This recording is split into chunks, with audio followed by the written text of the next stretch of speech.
சென்னை கோயம்பேட்டில் இருந்து ஆம்னி பேருந்துகள் இயக்க தமிழ்நாடு அரசு அனுமதிக்காத நிலையில் கோயம்பேட்டிலிருந்து கிளாம்பாக்கத்திற்கு இலவச மாநகர பேருந்துகள் இயக்கப்படுகின்றன.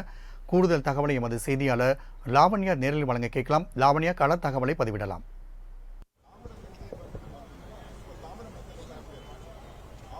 கோயம்பேட்டிலிருந்து ஆம்னி பேருந்துகள் இயக்கப்படாது என்ற ஒரு அறிவிப்பு வெளிவந்தவுடனே பொதுமக்களுக்கு இது சார்ந்த விழிப்புணர்வுகள் ஏற்படாத ஒரு வண்ணத்தினால் அது சார்ந்த ஒரு சிரமத்திற்கு அவர்கள் ஆளாகினர். இன்று மதியத்திலிருந்தே நம்ம பார்த்தோமே, ஆனால் இந்த ஆம்னி பேருந்து நிலையத்திற்கு பயணிகள் வருவதும் அது சார்ந்த விஷயங்கள் தெரியாமல் தவிப்பதுமான ஒரு சூழலை நாம் கண்டு கொண்டிருந்தோம். அதன் விளைவாக சென்னை பெருநகர வளர்ச்சி குழுமமானது ஒரு மாற்று ஏற்பாட்டு ஒரு பணியை செய்தது. அதாவது எம்டிசி பேருந்துகளை வரவழைத்து இங்கிருந்து கிளாம்பாக்கத்திற்கு பயணிகளை அழைத்து சென்று அங்கிருந்து தென் மாவட்டங்களுக்கு பேருந்துகளை இயக்கக்கூடிய அந்த ரீதியிலான மாற்று ஏற்பாடுகளை செய்து வந்தது. இருப்பினும் 7 மணிக்கு மேல் ஆம்னி பேருந்து நிலையத்திலிருந்து தென் மாவட்டங்களுக்கு பேருந்துகள் செல்லாது என ஒரு அறிவிப்பும் வெளியானது.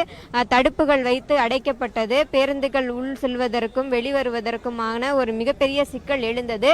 இந்த சமயத்தில் தான் பயணிகள் தங்களுடைய சொந்த ஊர்களுக்கு செல்ல கோயம்பேடு ஆம்னி பேருந்து நிலையத்திற்கு வருகை தந்திருந்தனர். தங்களுக்கு இதை சார்ந்த எந்த ஒரு விழிப்புணர்வும் அளிக்கப்படவில்லை எனவும், எங்களுக்கு வடபழனி, கே நகர் அது போன்ற இடங்களில் எல்லாமே நாங்கள் பேருந்து ஏறி சொந்த ஊர்களுக்கு செல்லக்கூடிய வகையிலே புக் செய்திருந்தோம் எனவும் அவர்கள் தங்களுடைய வருத்தத்தை தெரிவித்தனர். அதிலும் குறிப்பாக கோயம்பேடு ஆம்னி பேருந்து நிலையத்தில் மிகப்பெரிய ஒரு பதற்றம் நிலவி வருகிறது. அதுவும் குறிப்பாக பயணிகள் கொந்தளித்த வண்ணமே இருக்கிறார்கள். நம்மோடு ஒரு பயணி இணைந்துள்ளார். வணக்கம் சார், நீங்க எந்த பகுதியிலேருந்து வரீங்க? உங்களுக்கு என்ன சிக்கலை நீங்க எதிர்கொள்றீங்க? வணக்கம், நான் கோயம்புத்தூர்லேருந்து சென்னை வந்திருக்கேன். சென்னையிலேருந்து இப்போ நான் டிக்கெட் ஏற்கனவே புக் பண்ணியிருந்தேன். மறுபடியும் கோயம்புத்தூர் போக போகிறேன். எங்களுக்கு அடையாரில் லொக்கேஷன் கொடுத்துருந்தாங்க ப்ரைவேட் பஸ் ஆப்ரேட்டர்ஸு. இப்போ திடீர்னு ஃபோன் பண்ணி, இல்லை அவங்களுக்கு அடையாரில் நாங்கள் பிக்கப் பண்ண முடியாது, நீங்கள் கோயம்பேடு வாங்க, இல்லாட்டி கிளாம்பாக்கம் வாங்கன்னு சொன்னாங்க. கிளாம்பாக்கம்ன்றது எனக்கு உண்மையாக எந்த ஊருன்னு தெரியாது. அப்புறம் அவங்க கேட்டால் அவங்க சொன்ன வண்டலூர் தாண்டின்னு சொன்னாங்க. வண்டலூர் ஜூருக்கும் தெரியும், பட் வண்டலூர் தாண்டி இருக்குன்றாங்க. பட் அடையாறுலேருந்து வண்டலூர் நாங்கள் எப்படி போக முடியும் திடீர்னு?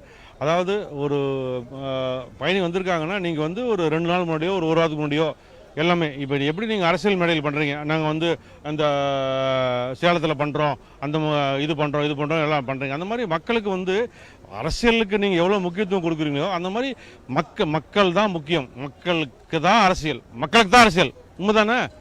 மக்களுக்கு தான் அரசியல். மக்களுக்கு அரசியல் இருக்கும்போது மக்களுக்கு நீங்கள் என்ன செய்யணும், நீங்கள் ஒரு 2 நாள் முன்னாடி இந்த மாதிரிப்பா நாங்கள் கோயம்பேடு லொக்கேஷன் மாற்றிட்டோம், கிளம்பேடு சூப்பராக பண்ணியிருக்கோம் எல்லாம் நீங்கள் மக்களுக்கு அது தெரியப்படுத்தணும். மக்களுக்கு தெரியப்படுத்தாமல் உங்கள் ஒரு சுயநலத்துக்கோசரம் எங்களை பலிகடாக்குறீங்க. நாங்கள் பாருங்கள், இன்றைக்கி நான் எனக்கு 9:20க்கு டைம் கொடுத்துருந்தாங்க அடையாரில். இன்றைக்கி மணி என்ன பாருங்கள், 9:30 மணி. நான் அவதிப்பட்டு கூப்பிட்டு சொல்கிறாங்க, நீங்கள் 9:30க்குள்ளே வந்தால் கோயம்பேடு வந்துருங்க, இல்லாட்டி கிளாம்பாக்கம் வாங்கன்றாங்க. கிளாம்பாக்கன்ற ஊர் எனக்கு டிவியில் பார்த்துருக்கேன், பட் எங்கே இருக்குன்னு தெரியாது. அதெல்லாம் தேடி பிடிச்சி போகிறதுக்கு என்னை யோசிச்சு பாருங்க. என்னாலுமே நான் அடுத்த நாள் போய் கோயம்புத்தூர் வேலை பார்க்கணும், எல்லாம் பண்ணணும். இத்தனை பேருக்கு இவ்வளோ சிரமங்கள் நான் யாரையுமே தப்பு சொல்லலை. மக்களுக்கு சேவை பண்ணுறேன்னு நீங்கள் அரசியலுக்கு வந்திருக்கீங்கன்னா எந்த கட்சியாக இருந்தாலும் மக்களுக்கு சேவை பண்ணணும். எப்படி சேவை பண்ணணும்? மக்களை தொந்தரவு பண்ணணும். ஏன்னா மக்களை பொறுத்தவரையும் உங்களுக்கு மக்கள் எப்படி நினைக்கன்னு தெரியுது. இப்போ நீங்க இங்க இருந்து போகக்கூடிய ஒரு சூழ்நிலை இப்ப ஏற்பட்டிருக்கு. இப்ப நீங்க கிளாம்பாக்கம் போகணும், அதுக்கான ஏதாவது மாற்று ஏற்பாடு இங்க செய்யப்பட்டிருக்கா? அதை நீங்க பயன்படுத்துறீங்களா, இல்ல நீங்களே உங்களுடைய சொந்த செலவுல கிளாம்பாக்கம் போகிறதா இருக்கீங்க? எனக்கு மாற்று ஏற்பாடு ஒன்றும் இந்த அரசாங்கத்தில் பண்ணவே. எனக்கு திடீர்னு எனக்கு 9:30 மணிக்கு பஸ்ஸு டைமிங். எனக்கு 8 மணிக்கு அந்த பஸ் ஆப்ரேட்டர் பிரைவேட் பஸ் அப்படி சொல்கிறாரு, சார் உங்களுக்கு லொக்கேஷன் கிடையாது, நீங்கள் கிளாம்பாக்கம் வாங்க, இல்லை கோடம்பாக்கம் வாங்கன்றாரு. நாங்கள் யோசிச்சு பாருங்கள், மெட்ராஸ் ஒரு பெரிய சிட்டி, டிராஃபிக்கான சிட்டி. அப்போ நாங்கள் அடையாறில் இருக்கோம். அடையாறுலேருந்து நான் பஸ் ஏறி ஏறணும். இவ்வளோ சிரமங்கள் இருக்குது. சிரமங்கள் நான் யாரை குறி காட்டுறது? பஸ்காரரை கோச்சிக்கிறதா, அரசியலை கோச்சிக்கிறதா, யாரை கோச்சிக்கிறது? நான் எது ஒன்றுமே பண்ணுறீங்களா? பிளான் பண்ணி பண்ணுன்னு சொல்கிறாங்க. பிளான் பண்ணி நீங்கள் கிளம்ப சந்தோஷம்தான். நீ கிளாம்பாக்கம் பெரிய ஒரு பஸ் ஸ்டாண்ட் பண்ணுறீங்க, எல்லாம் கரெக்டு. ஆனால் மக்களுக்கு சொல்லணும்ல, இந்த இடத்துல நாங்கள் இந்த தேதியிலேருந்து மார்ச் மாதம், ஏப்ரல் மாதம், பிப்ரவரி மாதம் இந்த தேதியில் இங்கேருந்து வரணும். நீங்கள் திடுதிப்புன்னு உங்கள் சௌரியத்துக்கு. ஆனால் நீங்கள் என்ன சொல்கிறீங்க, வீட்டில் ஆம்னி பஸ் ஆப்ரேட்டர் சௌரியத்துக்கு மந்திரி ஒருத்தர் சொன்னார், பேர் மறந்துட்டேன். அவர் சொல்கிறாரு, மக்களுக்கோசரம் நாங்கள் இல்லைன்றாரு. மக்களுக்கோசரம் தான் அரசியல், மக்களுக்கோசரம் அரசன் ஆளணும். அரசன் யாரு? மக்களுக்கோசரம் வாழணும்.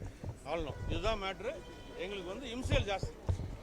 தற்பொழுது கிளாம்பாக்கத்திற்கு செல்லக்கூடிய வகையிலே எங்களுக்கு எந்தவித விழிப்புணர்வும் அளிக்கப்படவில்லை. நாங்கள் மிகவும் சிரமத்திற்கு ஆளாகி வருகிறோம் என பொதுமக்கள் தங்களுடைய வருத்தத்தை தெரிவித்து வருகிறார்கள். இருப்பினும் பொதுமக்களுக்கு தேவையான மாற்று ஏற்பாடுகளையும் செய்ய நாங்களும் முயற்சி செய்து கொண்டிருக்கிறோம் என சென்னை பெருநகர வளர்ச்சி குழுமம் தெரிவித்திருக்கிறது. அதை சார்ந்த பணிகளும் இங்கு நடைபெற்று கொண்டிருக்கிறது. சூழலை கட்டுப்படுத்த இங்கு காவல்துறையினர் மிகுந்த அளவில் குவிக்கப்பட்டிருக்கிறார்கள். இருப்பினும் ஒரு நள்ளிரவுக்கு மேல் ஒரு பயணம் செய்யக்கூடிய ஒரு சூழ்நிலையில் ஒரு நல்ல சூழல் இல்லாத வண்ணம் எப்படி நாம் பயணம் செய்வது என்றே தெரியாத வண்ணம் இவர்கள் தத்தளித்துக் கொண்டிருக்கிறார்கள்.